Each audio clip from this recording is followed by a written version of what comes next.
Welcome back to the ship, ladies and gentlemen. It is taking on heavy amounts and copious amounts of water, but have no fear because we are still sailing and there is still hope to see another horizon. Welcome back. I'm your host, Clay Major. This is Joe Lozier, doing remote here today, as always. Not as always, but welcome back, man. Yeah, absolutely. I wish it was under better circumstances, but here we go. Here we go, Joe. So bring us right in. It's a sad week, not a good week. But I'm sure there might be some kind of likes that you, my friend, can find from this game. You're a very optimistic kind of gentleman. So Sure. Yo, Cam Johnson. Do you see those returns were nice? That was cool. I tell you I what, dude, wish I that like that me some Cam Johnson. momentum led to more offensive power after those returns. He had 101 yards on three returns. One of them went for 44 yards. He was buzzing. That was cool. He's been doing that all year too, quietly. Whether they've been called back from time to time, but other than that, his returns, especially on kickoffs, have been outstanding. Yeah. Outstanding. That's a good young man. Yeah. Something I didn't like, speaking of penalties. You can't start on first and 15 over and over and over, or you end up second and five and you get another and you back it up to second and 10. It's like, what are we doing? Yeah. Discipline, discipline, discipline. And does that go to coaching? I think that's more on the players Yeah, I mean, I think coaching is going to be the red zone rushing game plan, and the lack of a pass rush. I think those things you can chalk up to coaching. I think getting those stupid penalties that set you back before you even get started. I think that is going to be on the players. for sure. So Levante and Servassier both got sacks in this game. Ah, bingo! Good man, Yeah. Levante. Yeah, we like that. We don't like how Absolutely. nobody else got sacks. I mean, there's no, just like you were saying, there's no pass rush, man. Clearly, Teenage Mutant Ninja Turtle himself is not the saving grace. We didn't expect him to be, but we got to get some pressure on the line. But at least Levante and Servassier both had their sacks. They both actually looked. I don't. Tell me what you thought. I thought the middle of the field, although there were some passes that were thrown that way, it wasn't the gaping hole that we saw against the Falcons and the Saints. For the running back running lanes, if you will. No, passing lanes, passing lanes. Oh, for the running backs. I mean, Rico did get targets. What he had? How many catches did he have? Didn't he have a couple catches? In a couple. Yeah. Yeah. I mean, they weren't effective, but he did have a couple, and I think that just once again goes to the skill set of running back, if you will. Like I was saying, I think Bijan is a little bit different animal than Rico. Agreed. Um, but no, we did good, man. We held them good. Chuba actually had better runs, which I said in this show last week was probably going to be the case, and it was. So there's that. But other than that, our run defense looked good. Our defense, for the most part, did not look bad. Outside of a couple of Jamel Dean coverages. Um, but Yeah, yeah, no, the defense was not the reason, one of the reasons we lost today. Oh, for well, the sure. pass rush maybe. Take it back. Pass rush maybe. Yeah. I mean, you gotta be able to get you gotta at least be able to get pressure rushing for, right? Yeah, But to your point about Jamel Dean, and last week we were talking about Tess McMillan against Jamel Dean and how Dean stays on that right side of the field. That's where Todd wants him. But that's our best opportunity to shut down Tess McMillan. But with 13 seconds left in the second quarter, that's where they Todd attack. Todd dials up a cover zero, and Jamel Dean with 13 seconds left and no timeouts, right? And in my mind, of course, I've heard this, but like they're either going to go for the end zone or they're going to go for the sideline. So why did he let Tets burn him and run right by him? What did you It see? was it was a bad read, I'm guessing. I mean, there has been a couple of luck to this little streak of Jamel's that he's had. I mean, he fell down on David Sills' easy touchdown for the Thursday night game that would have ended it. So this was bound to happen. He does play opposition sometimes, and props to Dave Canales for targeting that. He wasn't afraid of that matchup where maybe some coordinators are, and he attacked it, and it went great. I mean, from his time here in Tampa Bay, I'm sure he probably saw something against a big receiver like Mike going against Jamel, maybe winning in practices, and he knew he could do that here with Tex McMillan, It's a great and point, he did. actually. Absolutely. That's So, yeah, so there's that. that makes great sense I told about you he's gonna have a good game. yeah. Thought there might be a chance for you. Yep. Yep. Do I have But another thing? do you have any other dislikes or likes? I have one of each. Oh, One's kind of perfect. like a like dislike. Baker, obviously, we all saw it. He's not very decisive right now. He just doesn't, I don't know, he doesn't look comfortable, does he? But I, he was able to get it done on the ground, right? That's one thing that we didn't see in the middle of the season. We saw in the beginning. We're seeing now again. He's taking off. He had a 26-yard scamper to keep a drive alive. He ended up with four rushes, 49 yards, which is cool. He's keeping it alive. But what about his decision making? What are you seeing? Not good. Not good right now. You have so many receivers, so many explosive weapons. It should not be this stalled every time going down the field. And I know Mhm. they wanted the game plan to come in here to keep the run game consistent. But you have a full complement of weapons. You know, you got to start throwing the ball. You got to start attacking downfield. I don't remember many instances in this game of him being attacking downfield with a 20 plus yard throw. Yeah, right. Mike had And I five could be wrong. catches. He could have had six or five of them, but I don't remember him taking too many shots. No, no, no. That You're would have, right. No, no. You're totally right. Mike had five catches for 31 yards. He's not getting yeah. down the field. Yeah, And absolutely. and the miscommunication on them, it's weird, you know. I mean, you think of anybody, those guys got the best one, best chemistry, and that last play, it's Mike should have went to the left. Sorry about that. Mike should have went to the left. Kept running, but he was right going back in. Either way, there was an opening there. So Yeah. just weird, just weird. Yeah, absolutely. And it almost obviously we're not there. We're not on the field. We're not in the locker room. We don't really know, but could that be part of Grizzard not being comfortable calling plays and it trickles down to Well, Baker it not could not be, but being I think comfortable? indecision on players isn't a product of the offensive coaching. Okay. Yeah, one more. Michael Jordan, Graham Barton, Dan Feeney got pushed back again, just like we foreshadowed last week by Brown. Brown ended up with five tackles and a sack, but he was just disruptive, Just beyond just disruptive. disruptive. It's almost like last week we knew what we were talking about. Crazy concept. Yeah. It's the keys to watch, and you got to make adjustments for him, and those adjustments are just not being made, which I think speaks volumes for the theme of this show, apparently, which is the coaching staff, Joe, or the higher ups. Yep, both. Clay and I will be getting into the coaching staff and the higher ups right after we finish up with Carolina in week 18. We were talking off air and we agree with some things, we disagree on other things, and we figured it'd be good to bring it to up on the Bucket podcast. So if you're looking forward to that, hit that bell button, like, subscribe, Bada subscribe. boom, bada bing. Hit it, hit it, hit it. Leave a little comment. What do you want to hear in the offseason? We're not there yet, though. We're week 17. They got pushed around. Where are we at? The Bucks lose. The Bucks are 7-8. This isn't good. 23 to 20, And by the way, we lost 23-20 against the Panthers. I guess we have a bad habit of not saying the score to start these things. But that's yes, yeah, true.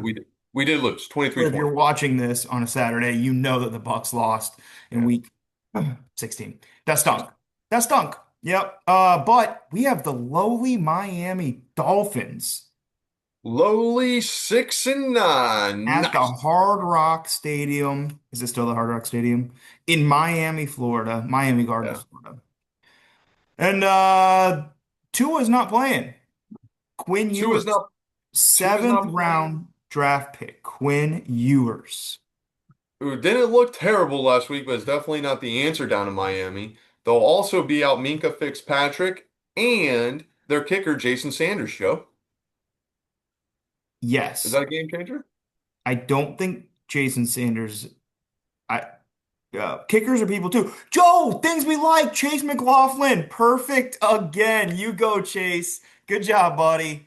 Like that. Kickers are people too, Clay. Don't give that look. Good job, Chase. Good job. Yep. Yep. So we got the 6-9 Miami Dolphins, and like the first thing I thought of when I was thinking about previews, right? Keys to the game, Devon off the A-chan, Hmm. right? Stopping him is going to be rough. It is Quinn Ewers throwing the ball, but like I said, he was not terrible. I think he had 230 in his debut, Yeah. 260, somewhere between there. 20 for Um, 30, 230, I believe it was, but yeah, something. two Two picks. interceptions. Two picks. I get Yeah. it. But I have that was against Antoine the. for I have Antoine for a pick this week. Who would you say if we got one interception on Quinn? Who do you think's going to pull it off? Oh, give me Jamel Dean coming back, making a scene. Oh, Yeah, give me Jamel here. I think this is a don't make a surprise, Jamel. scene. It's Don't make a just scene. Dean. It's just Dean. I do think maybe Parrish could be in line to get one. Tyke's due one, but that's about that. All right. Um, Sacks maybe not be getting done this week. Kalijah Cansey did return to practice, but is ruled out for this Sunday. Yeah. Anthony Nelson also ruled out in this contest, Joe. So pass rush is going to be not at full force. Standard. Yeah. Standard procedure. Yeah. But okay, Unfortunately. that's Yep. about it. Yep. And without Zion, with Zion on the IR, I mean, how many times is Todd gonna blitz his linebackers and safeties or his corners? Anybody besides that front five? Well, I mean that's what he's got to do. That's Todd Bowles' defense right there. Is blitzing your linebackers, bringing exotic packages. Um, but rookie quarterback shred us, man. Tyler Shuck beat us. The years of what's his face, I can't remember his name right now, but he just destroyed us, and he was not a good quarterback. Not a good quarterback at all. Yeah. Seems to be it though. Yep. But I guess, really just have to slow down Devon Achane, right? Like Jalen Waddle, he's a threat, okay? But Yes. this Bucks run defense is not what it was in years past. It's obviously the linebackers are allowing these running backs to catch the balls. I mean, look at Bijan and Achane, right? One in the Yeah. same-ish, relatively. And Close up there. Bijan ripped us twice. Yeah. No, Ajon's gonna have a. I don't see a game where A-Chain's not gonna have a bad game. I mean, he'll probably get 100 scrimmage yards between rushing and receiving. Um, Do you think he'll get over 107? Asking for a friend. mm, mm. Yeah, I would take the over on that. Yeah, me too. I would take that. There's your betting, Ken Flamia. Thanks for commenting last week. Maybe in the future we'll get some more prop bets coming up. Yeah, And that's a good one. yep. So Tristan Wirfs is out. Tristan Wirfs is out. Anthony Nelson's out, of course, and Kalijah Cansey, which I should have said, of course, there realistically. Yeah. So those guys are all out for us. Couple others on the injury report, but nothing too serious. I think is going to keep them out. Most of them are limited practices, which is what you want to see. Yep. Yeah, so we should be good. Luke Gedeke limited. Yeah, We'll Luke see. Gedeke limited, Chris limited, Levante limited, and Devin Culp limited. Everybody else was full. How was Devin Cope limited? He didn't even play. What are we talking about? Well, he should play. He should. Yes, he Should play. should. Yes, we agree. Absolutely. One That's it, more man. thing. One more thing. The Dolphins are 26th in rushing yards allowed. They're allowing 130 rushing yards a game. We got to get Bucky going. Or Rashad. I was thinking about it since Tristan's going to be out, right? And clearly, even though Chuck Wuma filled in admirably a couple weeks ago, I feel like Grizzard loves Rashad White's pass block. So are we going to see a lot more of Rashad more than definitely Sean Tucker? But are they going to keep Bucky in for most of the game, or are we going to keep are we going to have stints where Rashad we see a lot of Rashad White this week because of his pass blocking abilities in case who's going to be on Chuck Wuma?